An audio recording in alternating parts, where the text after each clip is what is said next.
Good morning, everyone. Bonjour, tanse, tawau. It's great to be here at the International Union of Operating Engineers Local 955 and to be joined by Mr. Gil McGowan, President of the Alberta Federation of Labour, and my friend and colleague, Minister Seamus O'Regan, Minister of Labour for Canada, back here to Edmonton. Before we get started, I want to acknowledge that we are on Treaty 6 territories, the land of the Plains and Woodland Cree, the Saulteaux, the Dene, the Nakota Sioux, the Métis, and Inuit peoples whose lasting impression on these lands go back time immemorial. We're meeting at a critical time for this province as we look to the challenges and the opportunities of our post-COVID world as we address a shifting geopolitical environment. By that I mean a changing multipolar world, the illegal war in Ukraine started by Vladimir Putin, and the evolving nature of our energy needs. Unions have always fought for good jobs in Edmonton and in Alberta's energy sectors, and it's no exaggeration that the quality of life that many of us enjoy here in Alberta and across the country is thanks to the hard work of union men and women. I was saying to the team here that I remember a scholarship when I went to university from IBEW, and my dad and brother both worked union jobs, pulling rocks out of the ground in McMurray, and my brother Mark is a proud member of Local 955. And we have a need for the work of union members more than ever. Your voices are critical as we get through this pandemic and build for the future, a future that will be sustainable, greener, but also more profitable for everyone. And it's important that everybody benefits in that growth. You know, sometimes I feel like when we talk about the energy sector, we often think too much about the stuff that you drive by and the things that you see on TV, and we don't think enough about the workers, the people who actually build the stuff that we see and who make sure that the pipelines are full, are built, and that we actually get product to market. And so we got to think beyond the physical infrastructure to the hearts and hands who actually build that infrastructure, who power our cities and heat our homes. And so we need to ensure that the fathers and mothers, brothers and sisters, aunts and uncles and cousins that make up the industry and that make it run get the support, the compensation and training they need to evolve the industry in the coming years. And you've heard our government, Gil, talk about the middle class since we formed government, and there would be no middle class without the union movement, without the labor movement in Canada and in this province. And we need to say that more as ministers and as members of this government. And so our government has been there and will continue to be there for union workers. And we will continue to make investments in new and green technologies to lower emissions, to allow our sector to lower its carbon footprint. And in Budget 22, we did acknowledge and announce a broader role for the Canada Infrastructure Bank to partner with the sector on such technologies, in addition to the very important carbon capture, use and storage credit in Budget 22 that's going to help us to green the sector. We're at the table with the goal to make sure that we keep workers at the heart of our efforts. We can't move forward without you, and nor would we. And so it's my great pleasure now to turn over to my colleague, Canada's Minister of Labour, Minister O'Regan. Seamus? Thank you. Thank you. And I want to thank Gil for being here. To everybody, I want to thank operating engineers for hosting us here in Treaty 6 in the homeland of the Métis people. So, you know, Canada is facing some big challenges, I think some fairly complex challenges. And though I think almost every family right now seems to be working, and Canada is at record employment levels, I think very few people feel like they're getting ahead. The cost of living, cost of housing, the cost of gas, you know, it continues to climb. Wages stagnate though, and union memberships decline. We have always tried to find a way to make sure that families have a little bit more at the end of the day, whether the Canada Child Benefit or seniors with OAS or workers with the Canada Workers Benefit, and we've gone all in on childcare with the provinces and territories. And I think that's something that we still hasn't sunk into the economy yet. But you know, not so long ago, a good job was one, you know, where you could afford housing. You didn't need the government's help. You could afford a future for your kids. Could afford your retirement, some time away in the summer. Single income families with 2 kids could afford to buy their very first home. Now, most households have 2 incomes, and we don't feel like we're getting by any better. For decades, politicians on the left and politicians on the right, I have told working people that if you work hard, if you play by the rules, you can rise as far as your talents can take you. And we have let that message, I think, be the backdrop for decades of stagnating incomes and rising inequality, while we have seen record rates of depression and anxiety, household debt, substance abuse. If you're one of the millions of Canadians who's struggling to get ahead, what does that message sound like? That message of, just work a little harder, just work a little harder. With enough hardship, it starts to sound like you're blaming people for not working hard enough. Your talents haven't taken you far enough. You're not working hard enough. The economy is growing, GDP is growing, unemployment is at an all-time low, but workers, the people who actually create the wealth, are struggling to get ahead. So we do have to do better by working people in this country. The working class is at the heart of our climate plan. I don't think that's a fact that most people really appreciate. It's at the heart of it. Our path to net zero is all about creating and sustaining jobs that we need to achieve net zero. It's not some side benefit. It's at the heart of it. Jobs where workers take pride in their work, where they're safe, where they can afford to put food on their table, where they can afford to take time off when they're sick, to put the tools down at the end of the day and get some rest. These are the good jobs worth fighting for. These are the jobs we want to pass along to children, to our grandchildren. It's what organized labor has fought for. It's what we meant to talk about today. The only way we are going to lower emissions, build up renewables, and remain competitive in the global energy market is if we center on the needs of the workers at the center of it all. Our workforce, our people, is what makes Canadians competitive. It is what makes, they are what makes this country competitive. They're the ones doing the hard work right now of lowering emissions and building up renewables. And they need to share in the prosperity. The jobs that we're creating in renewable energy need to be good jobs. They need to be good jobs. We need to attract Canada's world-class energy workers to this work because they are the best in the world. So that's my message for Canada's oil and gas companies. Invest in your people. Invest in training. Invest in their development. Invest in carbon capture. Invest in hydrogen. Invest in reducing your emissions, because that is where the market is going and will continue to go. That is the key to Canada's long-term success. Some companies are taking this seriously. Many companies are taking this seriously. Some major companies have committed to reaching net zero emissions. They're welcoming the new carbon capture tax credit, and that's great. We need companies taking a serious lead and reinvesting their record profits in our success. But, let me tell you, I didn't spend 2 years helping our energy industry as Minister of Natural Resources through a pandemic for generous executive compensation and share buybacks. It's time to invest in people. It's time to invest in the people who will continue the prosperity of this sector in this country. It is time to invest in the people who will lower emissions. It is time to invest in people who will build up renewables. We need to work together because I want our energy sector to do well, very well.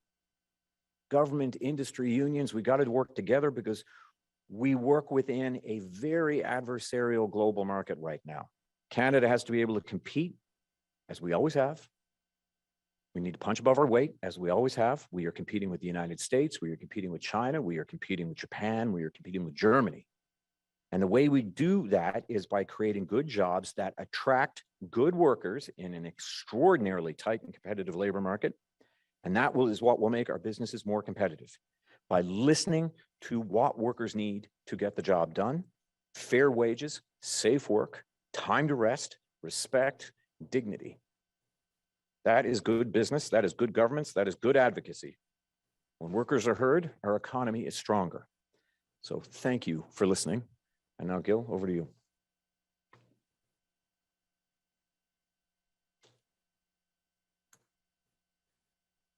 I'd like to begin this afternoon by offering my thanks first to Chris Flett, who is the business manager for our host today, the International Union of Operating Engineers, Local 955. I'd also like to thank the representatives from all the other unions who joined us for what I think was a really important roundtable discussion with our labor minister. And finally, I'd like to extend my sincerest thanks to representatives from the federal government who have joined us today. Randy Boissonnault, the member of Parliament for Edmonton Centre, who has acted as our host and MC. Thank you, Randy.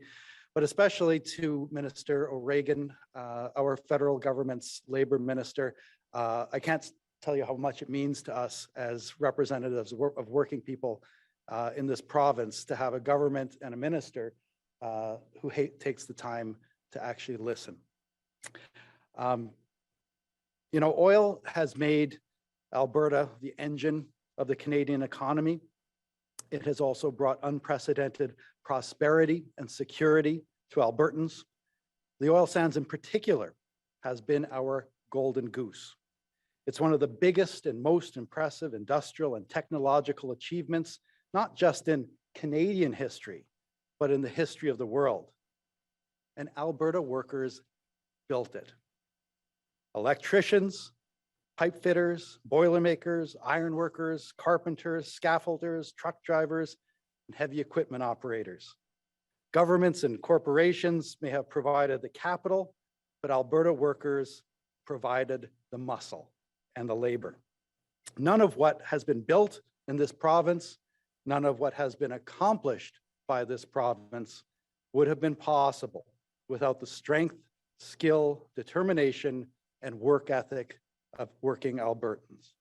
We can and should be very proud of that fact. But like it or not, change is coming. The world has started the process of moving away from fossil fuels.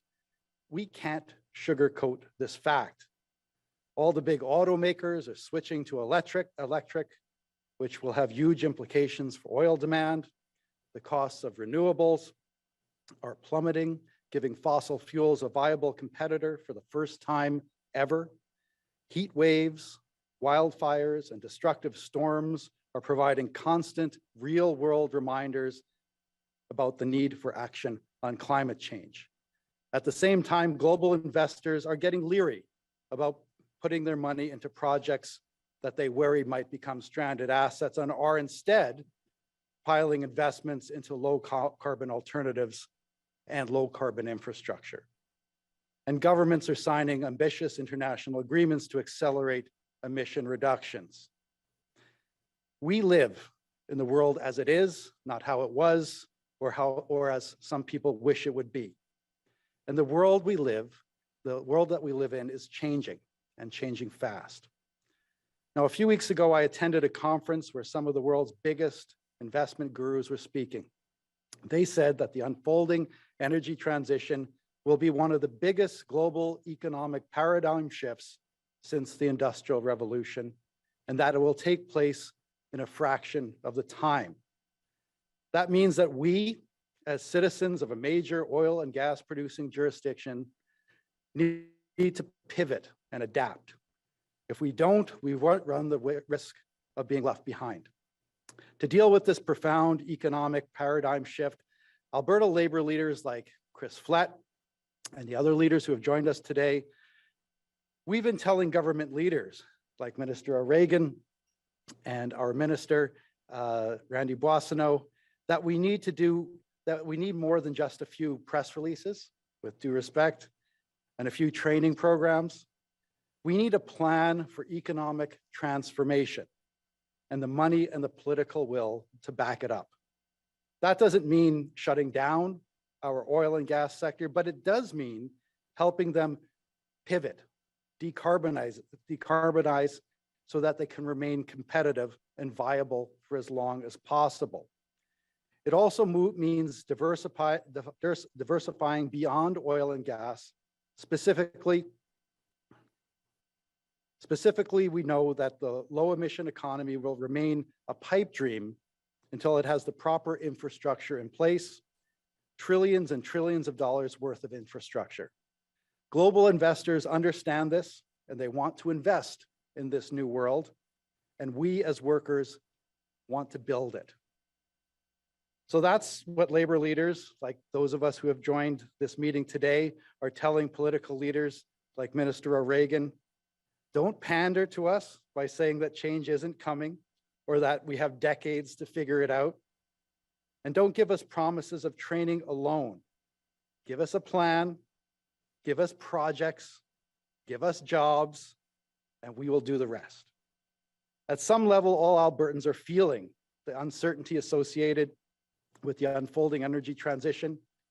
The uncertainty is turning to anxiety and in some cases anger, and that's understandable.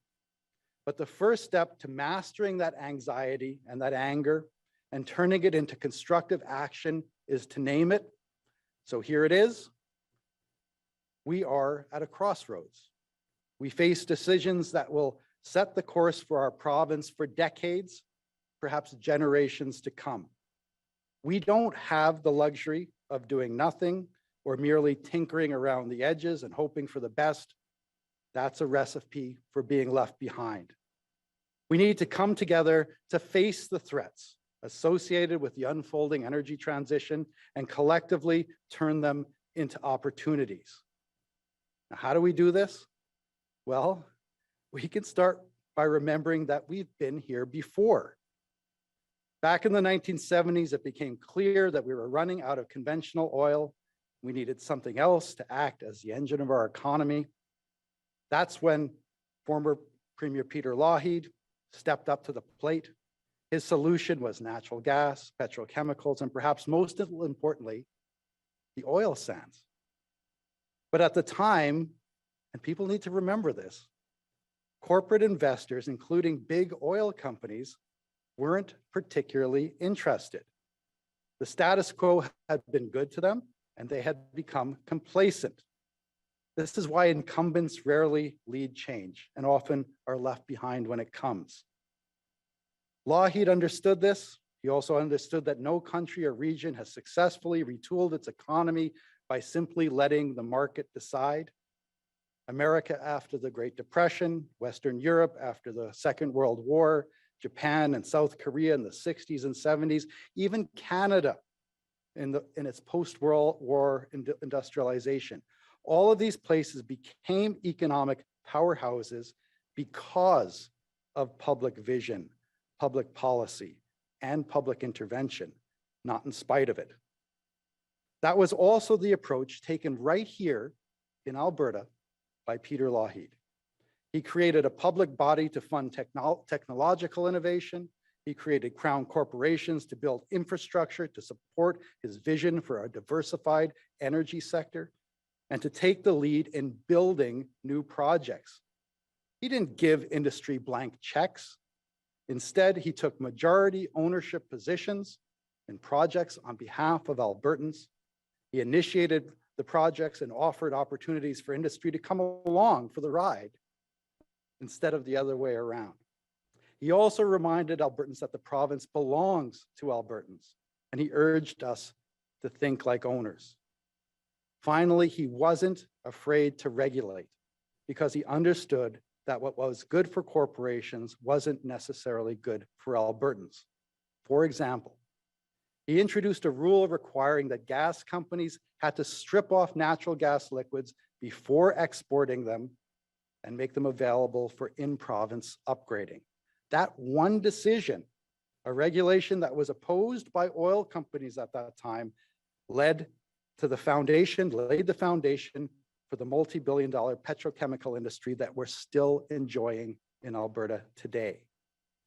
By doing all of these things, Lougheed put the future of Alberta in the hands of Albertans instead of leaving it in the hands of others. Today, as we face another, arguably bigger set of economic challenges, we need to relearn the lessons of Lougheed. That means we need an industrial policy that adapts our economy by pivoting within the oil and gas sector towards low emission and no emission uses like hydrogen and carbon fiber, and one that adapts beyond oil and gas through things like renewables, geothermal, critical minerals, and manufacturing based on access to cheap electricity. It also means that we need the administrative tools and mechanisms to implement this vision. This could include things like a crown corporation to build infrastructure and partner on projects. a labor market strategy to make sure Albertans are trained for the new jobs, and regulations and community benefit agreements that attach strings to major project funding, ensuring that Alberta workers and Alberta businesses get the most possible out of these new developments. Money to pay for all of this crucial work should come from the post-payout boom in royalties that we're currently enjoying, from a substantial just transition transfer from the federal government that we're currently lobbying for with people like Minister O'Regan, from a carbon tax that is repatriated back to Alberta from the federal government, something we hope to convince the next Alberta government to do, and from an excess profits tax from oil companies who are currently gouging consumers at the gas pumps.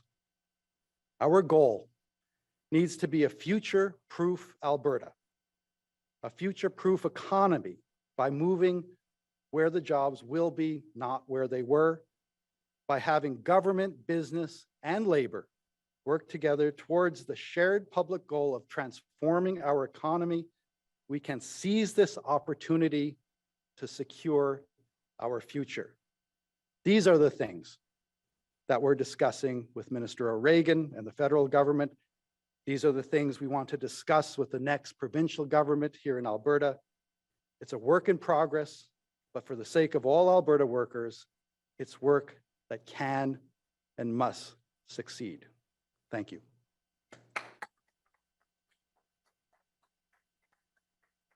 Thank you, Gil. Merci. We'll now proceed to the Q&A portion of the media availability. Nathalie, je passe la parole à vous. Bonjour tout le monde. Hi, everyone. My name is Natalie Uno. I work with public affairs at Employment and Social Development Canada, and I will be moderating today's media availability on Zoom. Je serai la modératrice durant le point de presse sur Zoom. We'll be using the one question and one follow-up format. So in order for us to properly call on you throughout the call, please ensure that you're properly identified on your Zoom profile. And when called upon, introduce yourself, please, with your name and media outlet. We'll be using the raise hand function. So if you have a question, please raise your hand and I will invite you to unmute yourself when it's your turn. If you're on the phone, you can raise your hand by pressing *9. We'll now begin the media availability. Nous allons maintenant commencer le point de presse. Does anyone have any questions?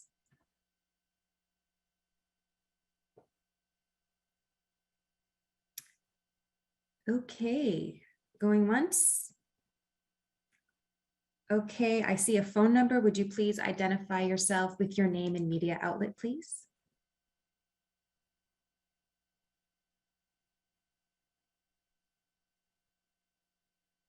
Hi, this is Lisa Johnson from the Edmonton Journal. My question is for Minister O'Regan. I know in the latest budget, the government promised a $2 billion futures fund towards skills development and retraining.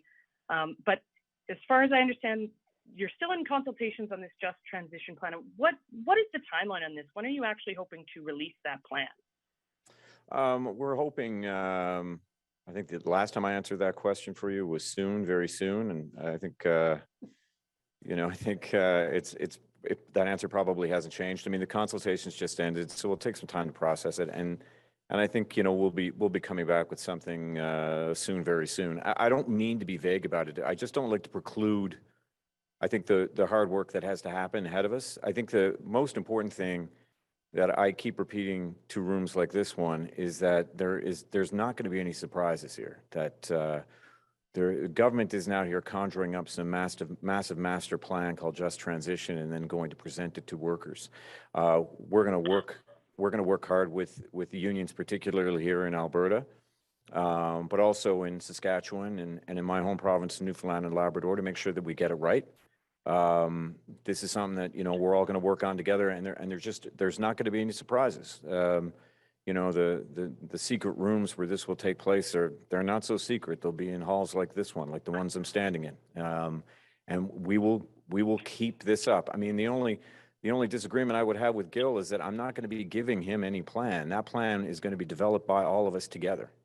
And it's going to be ongoing. This is a This is the biggest part of the Canadian economy. It is our biggest export. It is not something, it is not a marginal entity that requires some tinkering. It is big, and it's going, but I wholeheartedly agree with Gil on this, that, you know, we need a plan.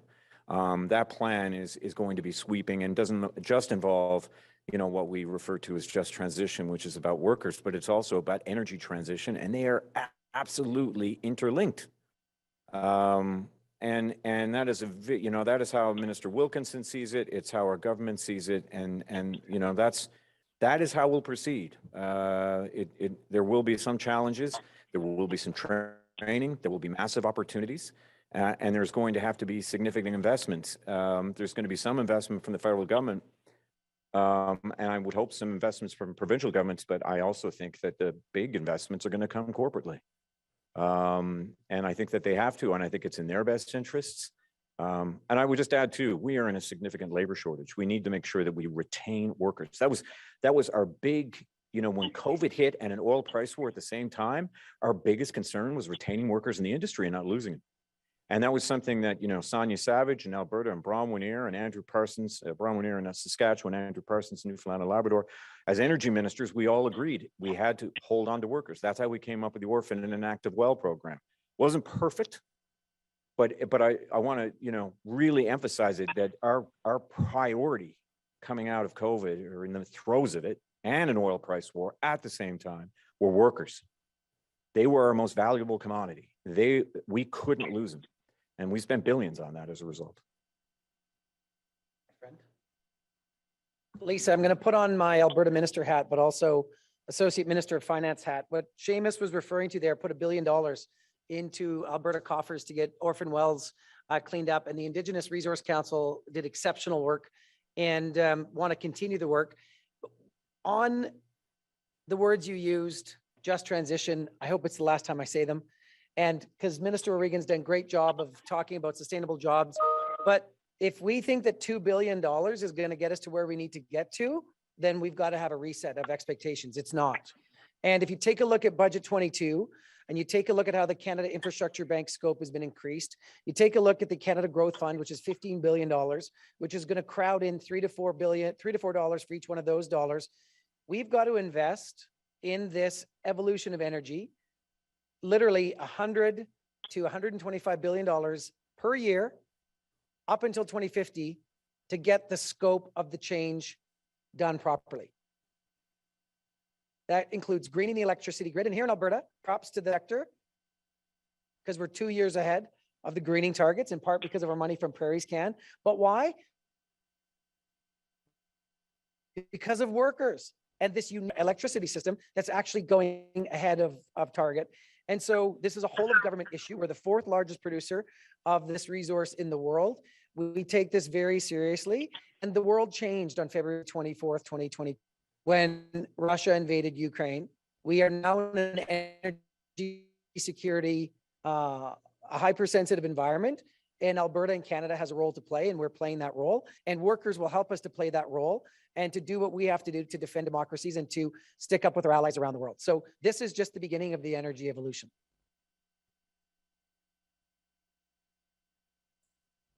Nathalie? Is there any other questions on the line? Okay, so this concludes today's media availability. Merci d'avoir participé aujourd'hui. Thanks for coming today. Bonne journée tout le monde.